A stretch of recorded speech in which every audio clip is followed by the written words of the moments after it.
Alors que les États-Unis s'engagent dans leur politique étrangère des America First, de nombreux non-américains se sentent, quelque peu indésirables. En effet, des dizaines de pays ont déjà émis des avertissements de voyage pour leurs citoyens. Certains Néerlandais disent « Pourquoi vas-tu? Vas-tu voir Trump? Nous avons des tarifs douaniers qui ont déjà été mis en place et qui vont rendre notre pays très riche. Rien que les Canadiens dépensent chaque année plus de 400 millions de dollars ici à Los Angeles. Les États-Unis, qui ont longtemps été un phare pour les voyageurs internationaux, assistent à un effondrement silencieux mais dévastateur de leur industrie touristique. Cette crise n'est pas la conséquence d'une pandémie, d'une catastrophe naturelle ou d'un attentat terroriste. Il s'agit plutôt d'une blessure auto-infligée, provoquée par une combinaison toxique de tarifs douaniers, de guerre commerciale et d'isolement politique.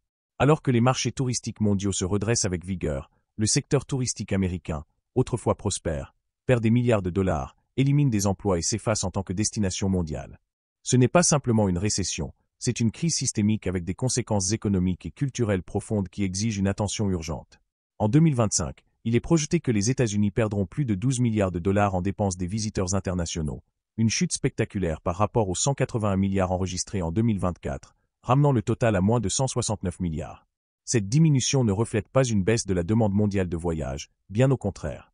Le tourisme international est en plein essor, avec des compagnies aériennes signalant des vols complets et des destinations comme l'Europe, l'Asie et l'Amérique latine atteignant des chiffres records de visiteurs. Cependant, les États-Unis sont notablement absents de cette renaissance mondiale. Près de 10% des emplois touristiques aux États-Unis, soit des centaines de milliers de moyens de subsistance, risquent de disparaître. Les hôtels sont vides, les compagnies aériennes détournent leurs vols des villes américaines, et le moteur économique qui autrefois propulsait la croissance grâce au tourisme est en train de s'éteindre. La racine de cette crise ne se trouve pas dans les dynamiques commerciales, mais dans des décisions politiques qui ont eu un effet domino, transformant les perceptions et les comportements à l'échelle mondiale. Les tarifs douaniers, les représailles commerciales et des politiques frontalières plus strictes ont créé un environnement peu accueillant pour les visiteurs internationaux.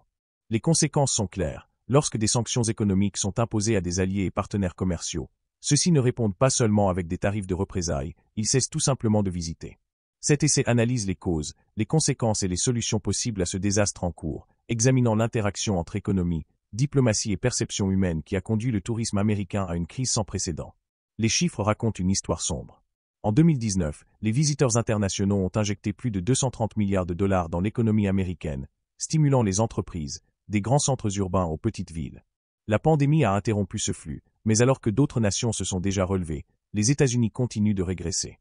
Les 169 milliards de dollars projetés en dépenses des visiteurs internationaux pour 2025 représentent une chute de 12 milliards en une seule année, une diminution qui dépasse même les pires pertes pendant la pandémie. Ce n'est pas une baisse temporaire, mais un échec structurel alimenté par des politiques qui ont éloigné des marchés clés. Le Canada, historiquement la principale source de touristes étrangers aux États-Unis, illustre la gravité de la crise. Après l'imposition d'un tarif de 25% sur les produits canadiens, les dirigeants de ce pays ont exhorté leurs citoyens à boycotter les voyages aux États-Unis. La réponse a été rapide et dévastatrice, une chute de près de 20% des visites canadiennes en 2025, la diminution la plus marquée parmi toutes les nations. Cela se traduit par des millions de voyages en moins, chacun représentant des revenus perdus pour les hôtels, restaurants et attractions touristiques. L'absence du Canada est particulièrement douloureuse, compte tenu de son rôle historique de partenaire touristique fiable et de sa proximité géographique, mais le Canada n'est pas une exception. Le Mexique, le Royaume-Uni, la France, le Japon et l'Allemagne, sources clés de touristes à forte dépense, réduisent également leurs visites.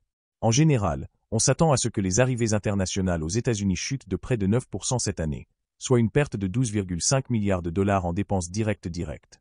Cet argent, qui soutenait autrefois des milliers d'entreprises américaines, s'écoule désormais vers des concurrents comme la France, l'Espagne et le Japon, qui attirent agressivement les voyageurs mondiaux avec des frontières ouvertes et des campagnes d'accueil. L'impact économique est aggravé par un effet domino. À mesure que les visiteurs internationaux diminuent, l'infrastructure qui les soutient s'effrite également. Des compagnies aériennes européennes comme Lufthansa, British Airways, Air France et Iberia réduisent leurs routes vers des villes américaines comme Miami, New York, Chicago et Los Angeles, invoquant une baisse de la demande. Les compagnies aériennes américaines, confrontées à des avions moins remplis, se préparent à une saison estivale austère. Le coût d'exploitation des vols a également augmenté, exacerbé par des tarifs qui renchérissent les pièces d'avion, l'entretien et le carburant. Cela crée un cercle vicieux. Moins de visiteurs entraînent moins de vols, ce qui décourage encore plus les voyages futurs. Le coupable politique, tarifs douaniers et guerre commerciale. Au cœur de cette crise se trouve une toile de politiques commerciales qui ont lamentablement échoué. Les États-Unis ont imposé un tarif de 10% sur toutes les importations, avec des taux encore plus élevés pour des produits spécifiques comme le bois canadien et l'acier et l'aluminium européen. Ces mesures, destinées à protéger les industries nationales, ont provoqué des représailles qui vont au-delà du commerce. Les alliés et partenaires commerciaux ne se contentent pas seulement d'imposer des tarifs de réponse, ils découragent également leurs citoyens de visiter les États-Unis, utilisant effectivement le tourisme comme un outil diplomatique. La Chine, autrefois une source croissante de revenus touristiques pour les États-Unis, a émis des avertissements de voyage officiels, citant une hostilité croissante et des préoccupations de sécurité nationale. Il y a seulement quelques années, des millions de touristes chinois contribuaient à des milliards de dollars à l'économie américaine, mais ce flux s'est réduit à un filet. De même, l'Union européenne, indignée par le doublement des tarifs sur l'acier et l'aluminium, envisage des règles de visa plus strictes et une réduction de la promotion des destinations américaines. Selon des rapports, des responsables européens découragent les voyages transatlantiques lors de conversations privées, un sentiment reflété dans les données de réservation. Les réservations européennes vers les États-Unis diminuent, tandis que celles des Américains vers l'Europe augmentent. Ces mesures de représailles ne sont pas abstraites, elles ont des conséquences tangibles.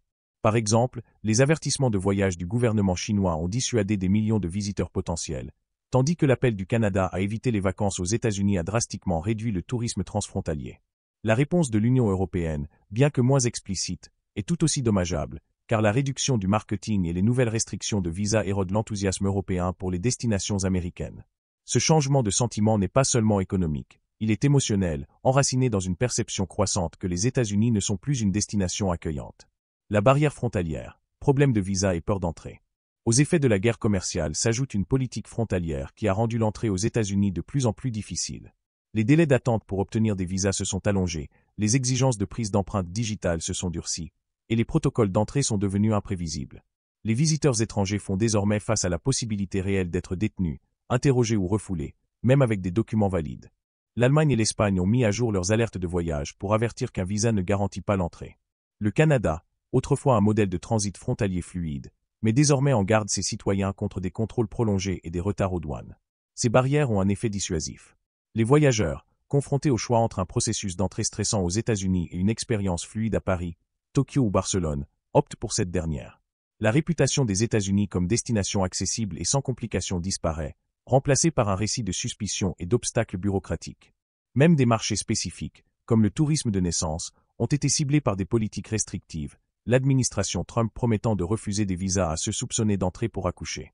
Cette politique, largement relayée en Asie, au Moyen-Orient et en Amérique latine, a ajouté une autre couche de méfiance, provoquant des annulations et des détournements de plans de voyage. Le coût humain et culturel.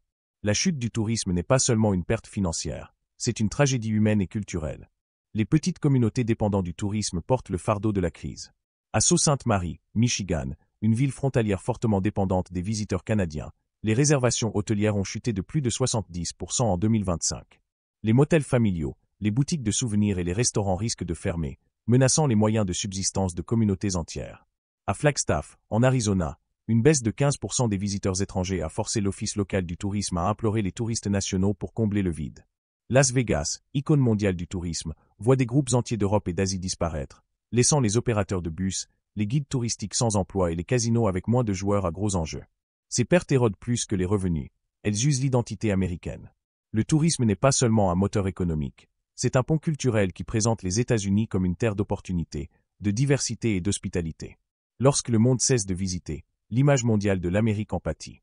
L'appel du Canada à passer des vacances ailleurs, la moindre promotion des destinations américaines en Europe et les avertissements de voyage de la Chine reflètent un changement plus profond. Les États-Unis ne sont plus perçus comme une destination accueillante. Pendant ce temps, des pays compétiteurs comme la France, l'Espagne, le Mexique, le Japon et l'Australie saisissent l'opportunité, lançant des campagnes agressives avec des visas accélérés, des entrées simplifiées et un message clair, bienvenue. Ce contraste révèle une défaillance critique dans la politique et la rhétorique des États-Unis. L'effet économique enchaîne. Les implications économiques plus larges sont alarmantes. Oxford Economics prédit que le nouveau régime de tarifs douaniers réduira la croissance du PIB des États-Unis à 1,4% et poussera l'inflation sous-jacente à près de 4%. Cette pression sur le revenu disponible signifie que moins d'Américains voyageront à l'intérieur du pays, aggravant encore la crise touristique. Le Conseil mondial du voyage et du tourisme estime une perte de 12 milliards de dollars en dépenses des visiteurs internationaux en 2025, des revenus qui ne seront plus dépensés dans des destinations emblématiques comme le Grand Canyon, Broadway, Las Vegas ou Disney World. À la place, ils renforceront les économies de nations rivales.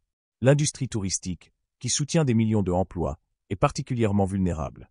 Les réceptionnistes d'hôtels, les serveurs, les chauffeurs de taxi et les opérateurs touristiques paient le prix des politiques conçues à Washington.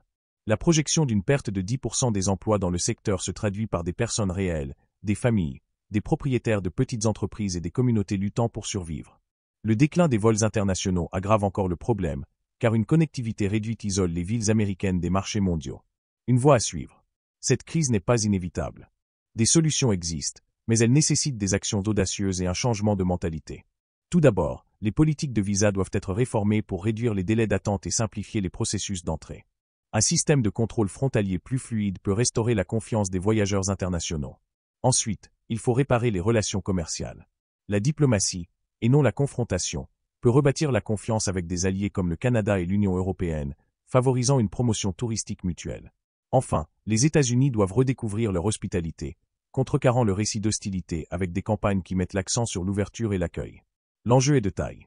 Les analystes du tourisme avertissent que les États-Unis pourraient ne pas récupérer leur part du marché touristique mondial avant 2029, un retard de 4 ans qui coûtera des milliards en revenus perdus et un nombre incalculable d'emplois. Le train du tourisme mondial est déjà en marche, et les États-Unis risquent de rester à quai.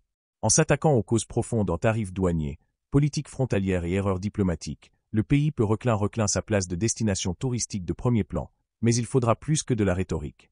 Il faudra des actions, de l'humilité et un engagement renouvelé envers les valeurs qui ont autrefois fait du tourisme américain une puissance mondiale, ouverture, liberté et hospitalité.